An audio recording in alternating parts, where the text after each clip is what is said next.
Ayan po mga kabida, isang magandang oras po sa lahat. Welcome po sa aking channel. Eto, meron na pong kakampi po, mga kabida. Ito kong si Senate President Tito Soto, sa pagbatikos po mga kabida sa naging desisyon po ng Korte Suprema patungkol ho sa kanilang pagbasura po, sa articles of impeachment laban ho kay Vice President Sara Duterte. Ito po ay sa katauhan po mga kabida, ni Ombudsman Boying Rimulya, po.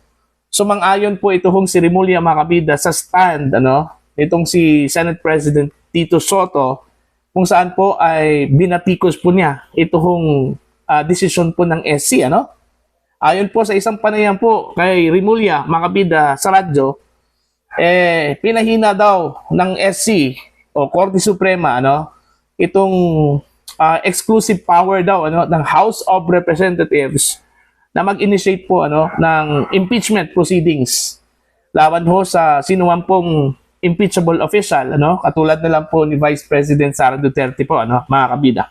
Eto, babasahin ko lang po itong article po ng Ang Balita Ngayon Boying sang-ayon sa pagtutol ni Tito.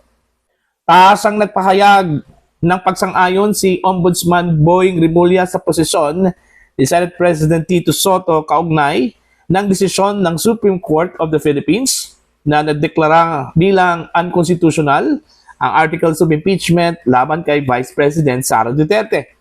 Sa kanyang radio program, sinabi ni Rimulya na may seryosong problema umano ang naging pasya ng Korte Suprema dahil sa kanyang pananaw, pinahina nito ang kapangyarihan ng House of Representatives of the Philippines, lalo na ang rule-making power at ang eksklusibong otoridad nito magpasimula ng impeachment. Alright? So, ibig sabihin po dito mga kabida, pinahina daw ng SC ito hong exclusive power daw ng House of Representatives mga kabida, yung tinatawag po nilang rule-making power at ang otoridad nito na magsagawa po ng impeachment proceedings dahil sa naging desisyon po ng Korte Suprema po mga kabida. Actually yun yung tinututulan po ni Senator Tito Soto mga kabida, yung encroachment daw ng SC. Okay, nag-overreach na raw mga kabida doon ho sa kapangyarihan po ng House of Representatives at sa buong lehislatura po mga kabida. Okay, eto tuloy po tayo. Ito yung sinabi po ni Boying po, mga kabida. May problema tayo sa last decision ng Supreme Court sa impeachment laban kay VP Sara. I don't totally agree with that. Parang nawala yung rule-making power ng House. Sinasabi nga ni Tito Soto, kailangan na ng charter change. Ayun. So, charter change po ang sagot dito, mga kabida. Okay? Para lang daw makorek ito hong naging desisyon po ng SC. Alright? O baka naman po, ginawa na lang po itong dahilan, mga kabida, itong desisyon para isulong muli itong charter change. Matagal na po na gusto nitong mga kaalyado po ni PBBM na magkaroon po ng charter change. Ewan ko ba kung bakit interesado ho sila dito sa charter change, mga kabida. Okay? Naalala po ninyo yung time po ni Martin Romualdez? Alright? Isinusulong po niya itong PI, People's Initiative, mga kabida. Pero hindi ho umubra po yun, dahil ho kay dating Pangulong Rodrigo Duterte kasi kinampanya kasi ni Digong, yung pagbasura po sa PI na yan, mga kabida. Kaya yun, naglaho, parang bula po, mga kabida. Eto na naman po, nakakita po sila ng pagkakataon po, para ma-justify itong chat-cha, mga kabida, Ginamit po nila itong decision po ng Korte Suprema Okay? Hanip po talaga itong mga taong ito itong si Tito Soto Mantakin nyo nakakita po ng butas pero hindi ho ito oobra po mga kabida sa mga legal minds kasi po although alam po natin hati po ang legal minds po dito, hati po ang mga abogado ho dito sa naging desisyon po ng SC. Pero itatanong po natin to sa mga kababayan po natin, kung nararapat ba na isulong po natin itong pagbago ho ng ating saligang batas po, mga kabida. Okay? mismo ito kung si ML Party List Representative Leila de Lima, tutol ho dito, mga kabida. Hindi daw niya susuportahan ito hong charter change kung sakali man po ito po ay isusulong po mga kabida dyan po sa House of Representatives. Ano po? Okay? Kasi siyempre naman nababahala po sila dito. Baka naman po bigla na lang pong paggising ho natin mga kabida, wala nang term limits. Unlimited na po, mga kabida. Ito hong terms ng mga opisyal po ng gobyerno. Okay? Lalong-lalo na po, Pangulo po ng Pilipinas, mga kabida, Ito hong si Senator Tito Soto, mga kabida, mas lalo hong lumakas yung loob po dito, Dahil yung backup po niya ay mabigat. Ombudsman po, mga kabida, Okay? Kahit na po binatikos ito hong si Tito Soto dahil hindi po abogado, parang umaktong abogado po, mga kabida, na tila may kaalaman po, sa batas. Okay? Pero ito, ngayon, abogado po. Yung kanya hong defender dito, mga kabida, ito hong si Ombudsman Boying Rimulya. So at least, hindi na po mahihiya dito si Tito Soto, mga kabida, na batikusin ito hong Korte Suprema. Dahil mismo yung Ombudsman, sumang-ayon po sa kanya hong pananaw, na meron talagang mali doon ho sa desisyon, mga kabida. Kung maalala po ninyo, yung aligasyon po ni Senator Tito Soto against the decision, mga kabida, ay misinterpreted daw. Pantakin nyo, misinterpreted.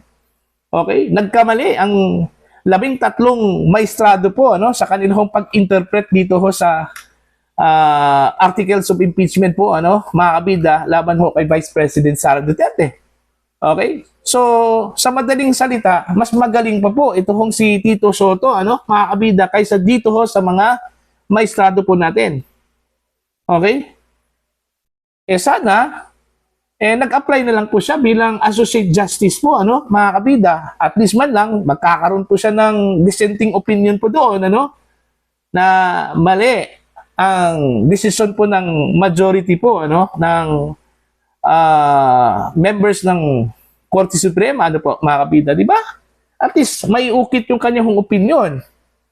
Kaso lang hindi po pwede, Kasi unang-una, hindi po abogado, kailangan po, may malawakan na karanasan po bilang abogado, Mga kabida, at least 15 years ata, Okay? Dapat nagturo ka. Di ba? So, doon pa lang, wala na.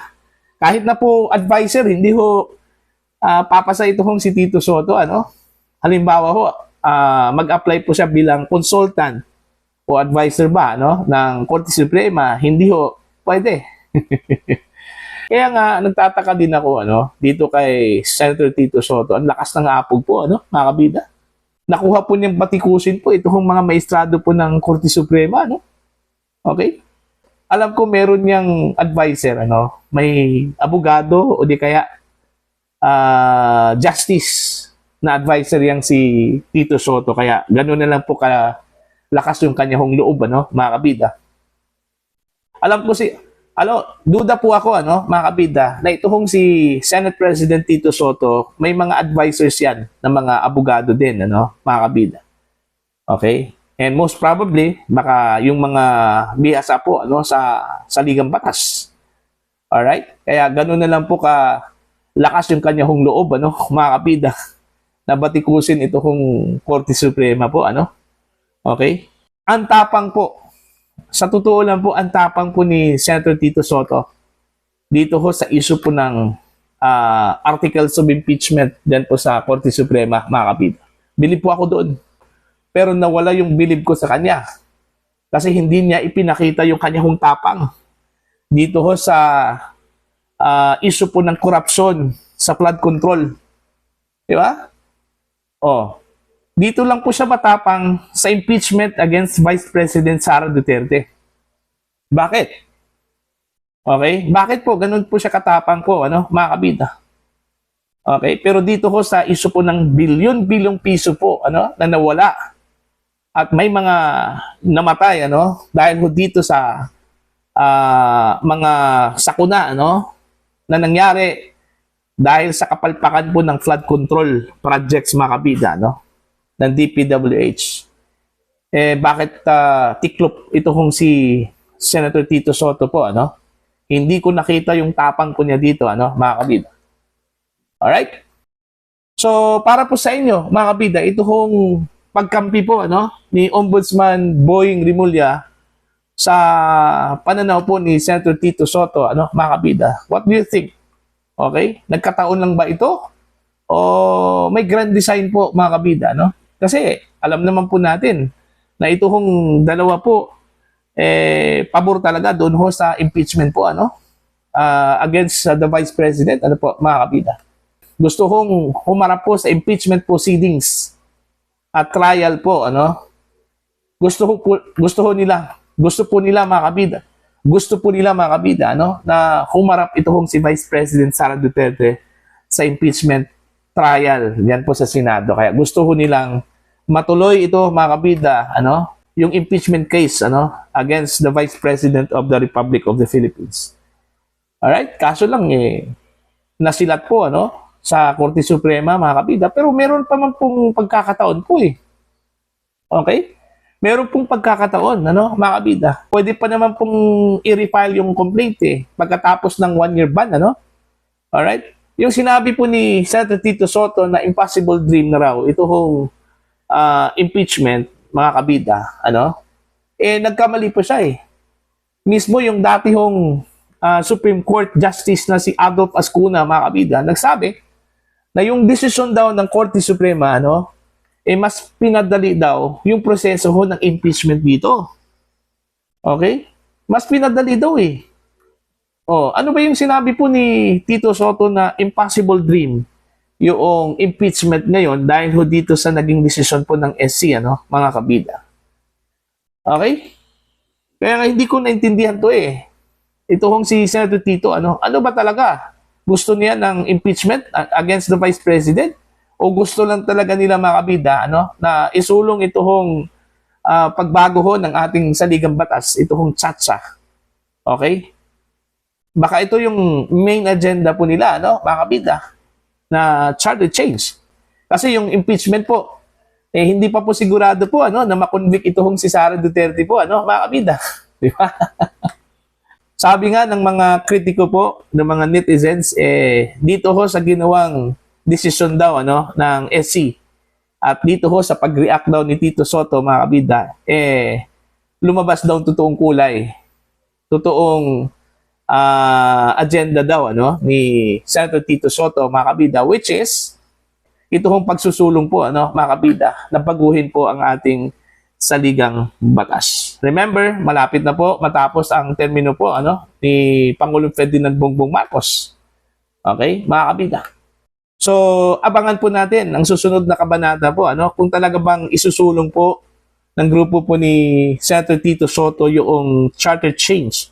At marami na pong mga kongresista po dito, ano, ang gusto kong sumuporta po, ano, mga kabida. Okay, pero may mga kongresista din na ayaw kong isulong po ito. Okay, so titingnan natin kung makakuha po sila ng support dito, mga kabida, ano po. Hindi lang po sa mga mababatas, pati ho sa mga tao, ano, sa sambayan ng Pilipino po, ano, mga kabida. Para ho sa inyong komento at pananaw, please comment down. Sa mga hindi pa po subscribers sa channel, please subscribe, just click the subscribe button, click the notification bell, click all para updated po kayo, mga kabida, sa aking mga uploads. Maraming salamat po sa inyong lahat.